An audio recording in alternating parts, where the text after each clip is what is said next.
गांव खेतपुरा के लोग रात ढलने से पहले ही घर लौट आते थे, क्योंकि गांव के बाहर खड़ा पुराना बरगद का पेड़ अंधेरे में सिर्फ पेड़ नहीं था, बल्कि मौत का दरवाजा समझा जाता था।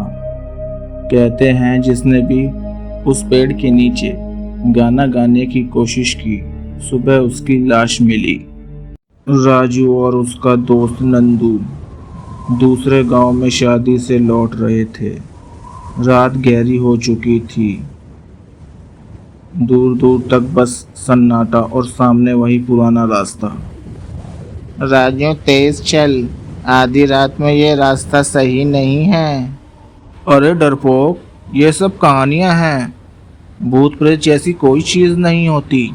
दोनों आगे बढ़े और कुछ ही देर में उस विशाल बरगद के पेड़ तक पहुंच गए। यही है वो पेड़ जो लोग कहते हैं यहाँ मत ठहरना। और मैं कहता हूँ यहाँ कुछ नहीं है।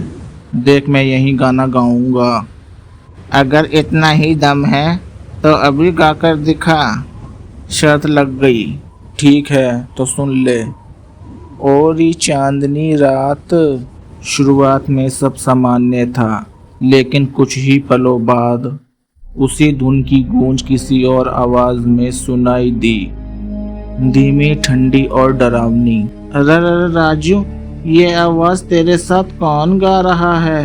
नंदू ने चारों तरफ देखा और फिर उसकी नजर पेड़ के नीचे खड़े एक साए पर पड़ी। सफेद कपड़ों में एक औरत, लंबे बाल जमीन पर घिसटते हुए, उसका चेहरा अंधेरे में दबा हुआ, लेकिन आंखें लाल जैसे अंगारे।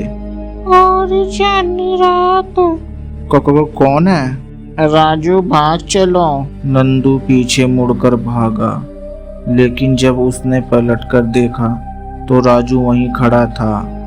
उसके कदम जैसे जमीन में जड़ गए हों और उसकी आंखें उस औरत पर टिकी थी। आओ आओ, देखो, पेड़ के नीचे राजू की लाश पड़ी है।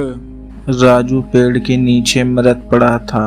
उसकी आंखें खुली रह गई थी, चेहरे पर ऐसा भाव जैसे आखिरी सांस तक किसी भयानक चीज को देख रहा हो। मैंने रोका था पर उसने नहीं माना। कहते हैं अगर आज भी कोई आधी रात को उस पेड़ के पास रुककर ध्यान से सुने तो हवा में गूंजती है राजू की वह अधूरी आवाज, और ही चांदनी रात।